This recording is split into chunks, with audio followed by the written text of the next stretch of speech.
Welcome back. Last night, Kyle Kuzma got the starting nod with AD out, and he made the most of it. He scored all of his 20 points before halftime and added 3 assists and 3 blocks.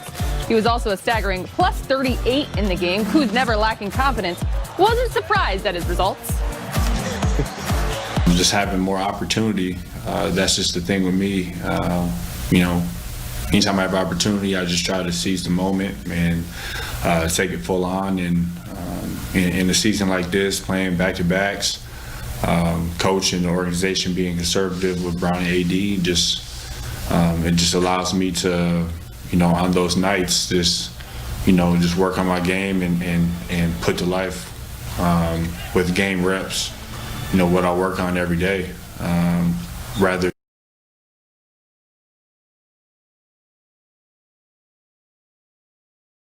than, more so when they're playing and, we play a different style of basketball. The game is just slowing down for him. I mean, his ability to score the ball, we all know about that. His shot-making ability, either guarded or unguarded. But what he's done this year so far, and what he did through our short training camp, and what he did actually, later in the postseason, you started to see the extra pass. He started seeing plays happen, and you look at the pass that he had to KCP in transition tonight. You see the dump off that he had to Treyas for a dunk. He's just starting to make plays and see plays, that he didn't see, in his first couple of years, and that's all part of growth. I mean, he's in year 4, and the game is just slowing down tremendously for him, and he's going out there and just playing the game. Speaking of growth, look at the numbers here for Kuz, stepping up as a starter versus off the bench. This, of course, is for the last 2 seasons. That mentality, guys, it's not something that is easy. You certainly have to find it, but it's something that Kuz has been able to do. Big shot. And he's taking full advantage of it. First of all, it boils down to confidence. And we know Kuz got more confidence than everybody in this room. And so when you have confidence like that, it comes out in your game. And when you have your teammates backing you and saying, hey, you need to do this and this, it gives you more confidence, which we all know Kuz doesn't need. But it carries over to the court, and you can see it, the way he's playing the game, the way he's passing the basketball, the way he's having a little bit of joy. If you look at him now on the court, it seems like he has more joy. His body language is like a basketball player who's enjoying the moment. Sometimes winning the championship can take a load off the game. No question. I mean, we all come into this league with talent. And the one thing that Kuz has learned to do, especially the last couple of years, he's learned to learn from the best, and he's learned to recognize where he is.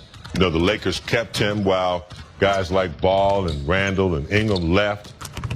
We talked about how he's had to overcome some injuries, but I think the one thing that I like about him lately is that he's learned how to learn from LeBron and AD, recognize, okay, wait a minute, this is a whole new operation than what I came into. So, it's hard when you have talent and you just want to burst out. He kind of just took it easy, learned other aspects of the game. You were just talking about how you couldn't believe how he had 3 blocks in the game, learning to share the basketball. So, yeah.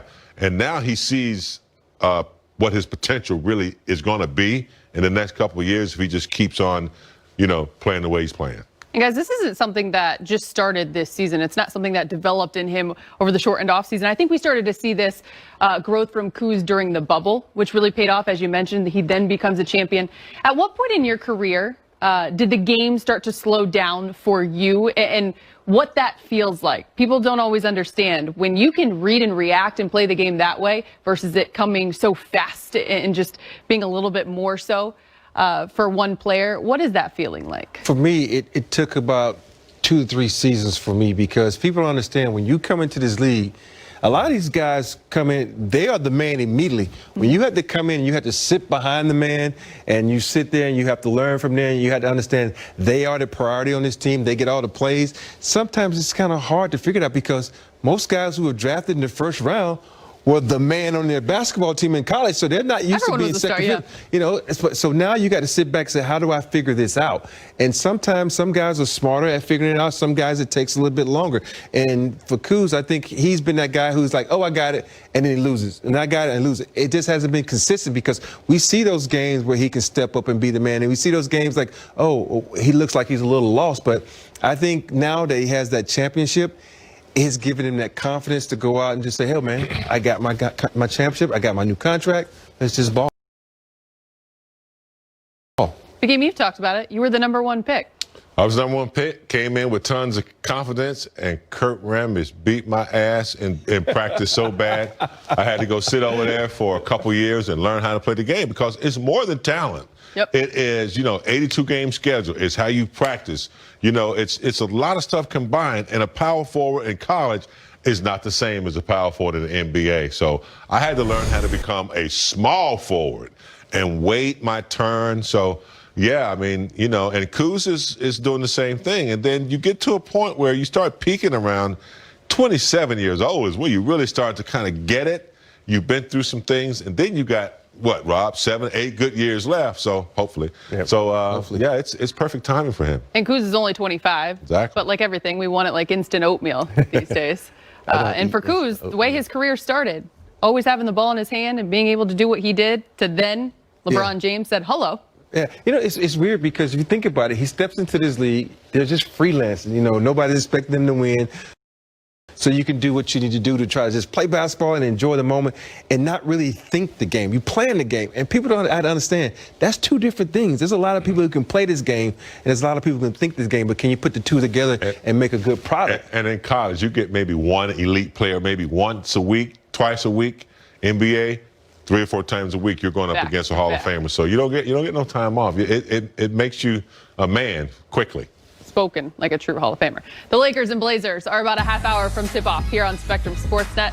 Dennis Schroeder, he's off to a fast start in L.A. Dennis, the Menace, is averaging 14-6. 2-point play, 3 things that you were looking forward to in this game. And the Lakers have dominated in the last 2, Brez, but you're liking what you're seeing all around. Yeah, do you remember opening night? No. Me neither. Yeah, definitely the Lakers have atoned since then. 2 strong victories, pinned 138 points on Dallas. And then against Minnesota last night, almost got there, 127 points. Good defense, though, against the T-Wolves, holding them to 91. A couple hustle stat categories I've liked in each game. Against Dallas, the big one we've talked about a little bit, they outscored them in second chance points, 35-0. That's the most second chance points for the Lakers since 1996. And last night, I like the fact that they held Minnesota to 17% shooting behind the arc. And D'Angelo Russell, former Laker, former All-Star, 4 points and 7 turnovers. So Lakers playing really good defense and hustling a lot. I like both those categories. And guess who's a part of that on both ends? You're still driving the Kuz bus. Kuz was great again last night. Yeah, he's been something special. We kind of got a hint of what he might shoot like during the regular season with this strong preseason, about 50% from three-point range. He has done more than that so far in only three regular season games, shooting about 62% from three-point range. And there's the chart right there.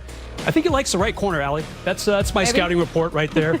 Also pretty comfy on the upper left side over there. Kuz really impressed by what he has been doing, and not just offensively. He had tied his career high last night with 3 block shots. So good offense, good defense for Kuz. Just a reminder, he's a 33% career guy from behind the arc. It's not going to stay at 62%, that's for sure. But if he can stay in the 40 percentiles, that's a big step for him. Good start, for sure. Lakers' opponents tonight, the Portland Trailblazers, are coming in at 1-1, but they've struggled a bit to start the season. Yeah, what's going on with them, Allie? Are they hungover from their strong bid to even secure a playoff spot in the bubble? Remember, they pretty much had to win all their games.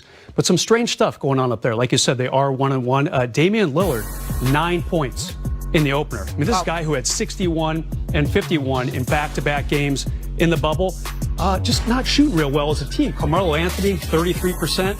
Gary Trent Jr., 31%. Their big offseason acquisition, Robert Covington, 30%. Granted, they've only played a couple games. These numbers will surely rise, but not the fastest start for the Blazers. They're kind of lucky they got that guy right there, C.J. McCollum, 44 points the other night. It helped them beat a very undermanned Houston team in overtime. So the Trailblazers not exactly off to a blazing start. And of course, I like that. Had to throw it in there. Well done. Of That's course, right. no Carmelo Anthony again. Not here. Did not travel Yeah. with the team. Well done, as always. Straight ahead on Access, Kyle Kuzma.